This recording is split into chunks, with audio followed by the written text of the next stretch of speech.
The next part of this is called reach your goals or dig your shit pit. Attitude is boss. Is again going back to trying to get you on that best path that I can get you on when you cross that line is to try and get the attitude in the right place.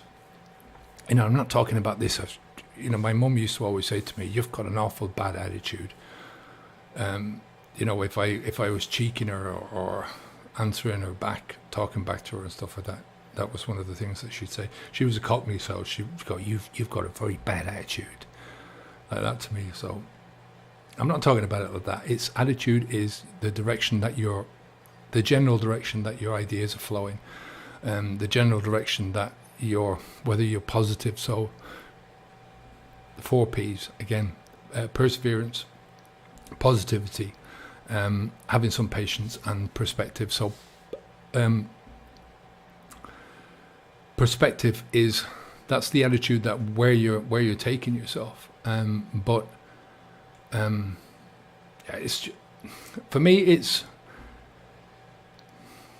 It's how we look at alcohol as having fun. I was brought up this way. I think everyone is brought up this way in our culture that, to have fun in this culture, you go out and you have a few pints. And I'd be lying if I said I didn't enjoy that. I did.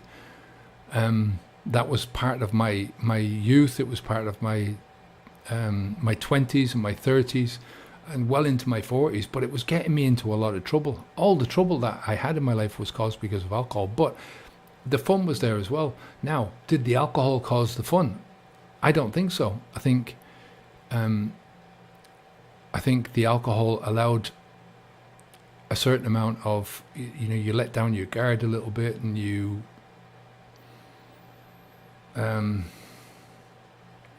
it's one of those things that gives and takes at the same time. Like I said, when I started out first on this journey, I was very shy, so going into bars and stuff for me was a nightmare. And if it wasn't for having a few pints, I probably wouldn't have gone in, which was, in retrospect, a good thing. But the problem with that is that you're short-circuiting your learning processes.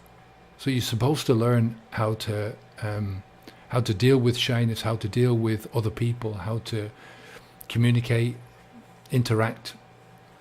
As a natural process, as a natural part of growing up. And when you take the instant gratification way out, you're never learning that.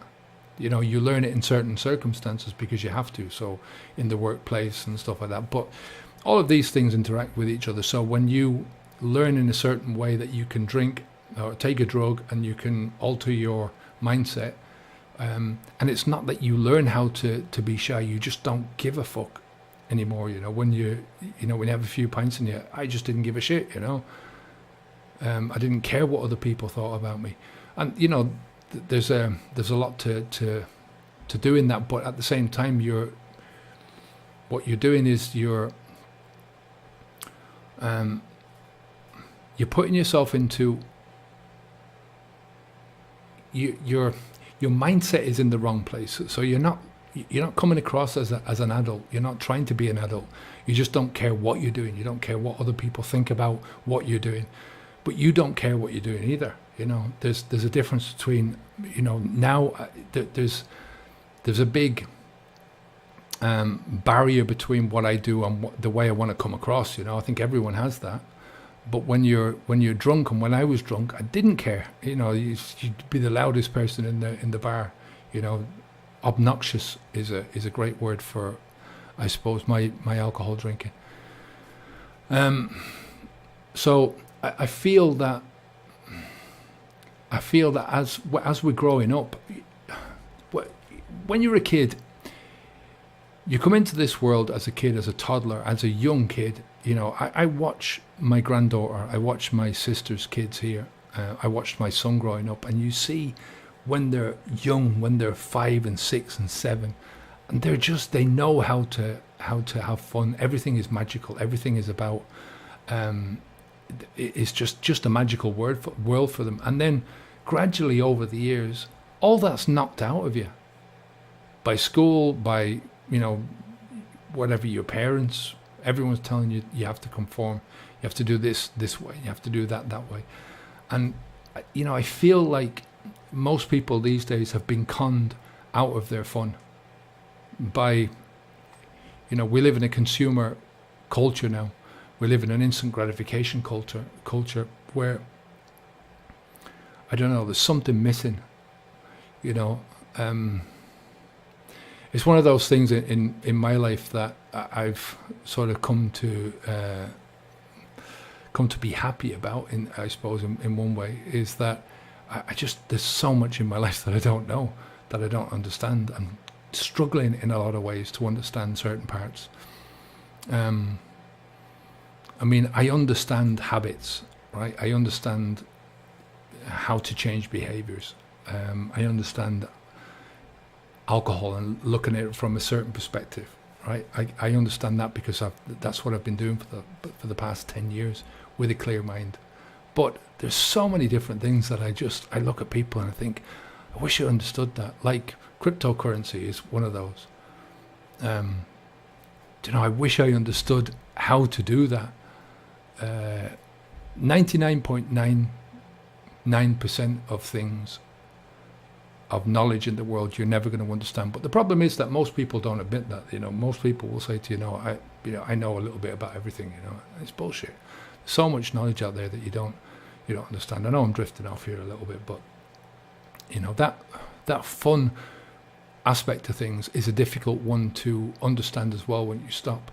How to return to having fun, because you feel like the fun is being ripped out of you.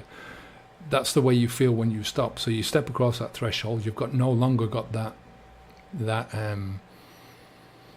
way of letting your hair down, for want of a better word, better phrase. And yeah, it's a weird one.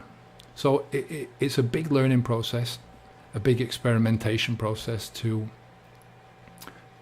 find that again for yourself. And that's something that you can only do, Like I said, there's other people that can help you, and I try and point people in the right direction as much as I can in that sense.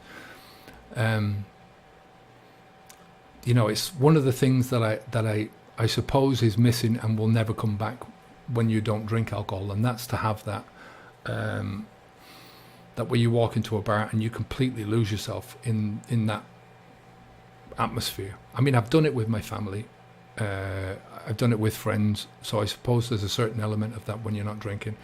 But there's a certain thing that you do, and I suppose it's an irresponsible, I don't know if that's the right word for it.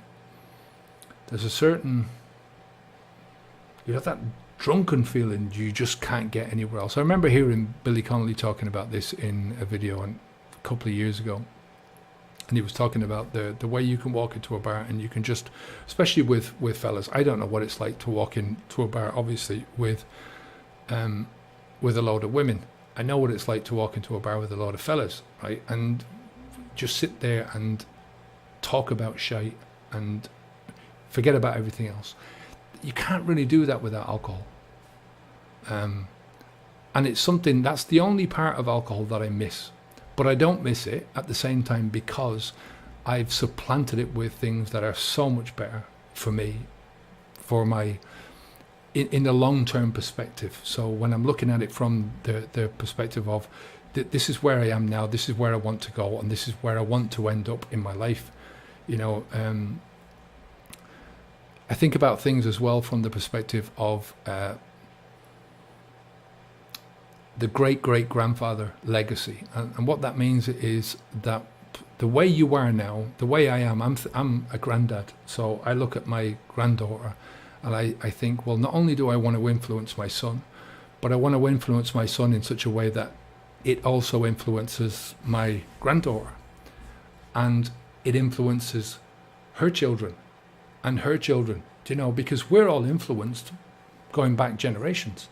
And that's the only way to stop that from happening is to start with yourself. It's the only real place that you can affect any change in the world. Do you get what I mean? So that's one of those things that I look at in terms of I suppose it's a much more grown-up attitude than thinking, look, I want to go in and talk shite with my mates, you know.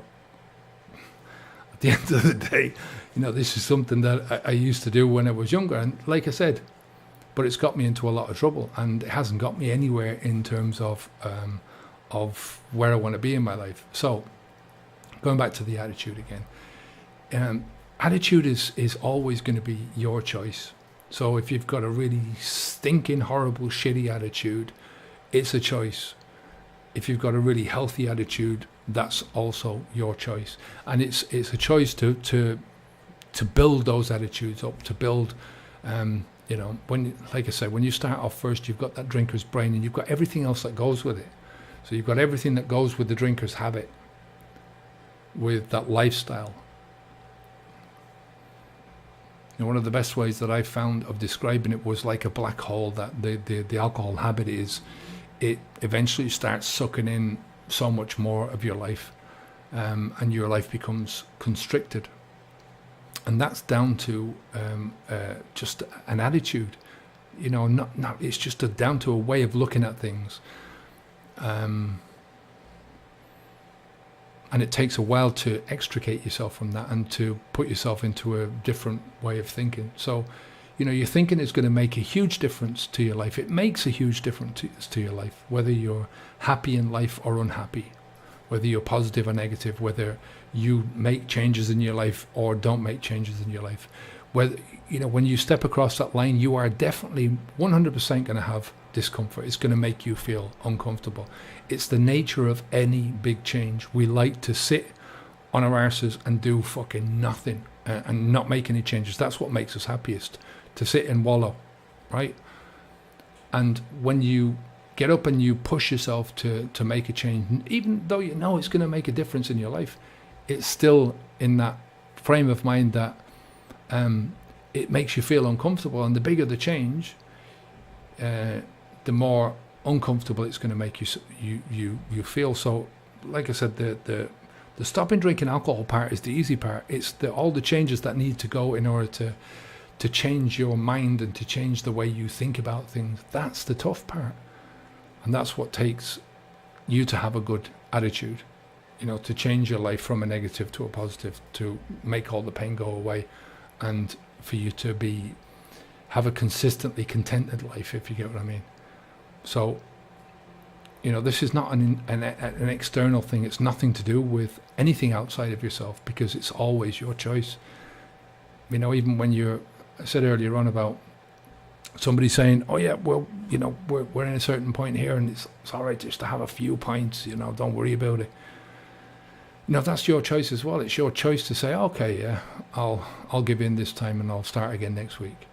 You know, you're the one that gives up the power all the time. You're the one that can take the power as well. And the power is always up here. The changes are always up here. You know, when you don't change, it's always up in your mind. It's the choices that you make. It's up in your mind whether you grow or whether you wither. You know, whether you reach out for your goals or you continue to dig down into your own shit pit. You know, you can't control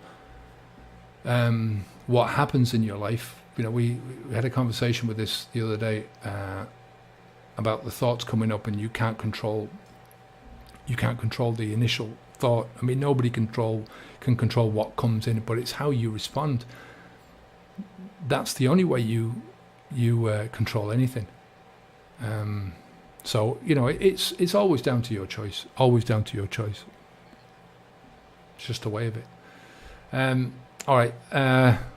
Again, if you haven't subscribed already, click on the subscribe button, because we're really trying to push up we're trying to fool the algorithms into thinking that we're offering something of value here. Okay. I'm Kevin O'Hara for habitsv2.com. We help people to stop drinking alcohol and to get to that best possible version of themselves. Take care of yourself, and I'll speak to you again soon. Onwards and upwards.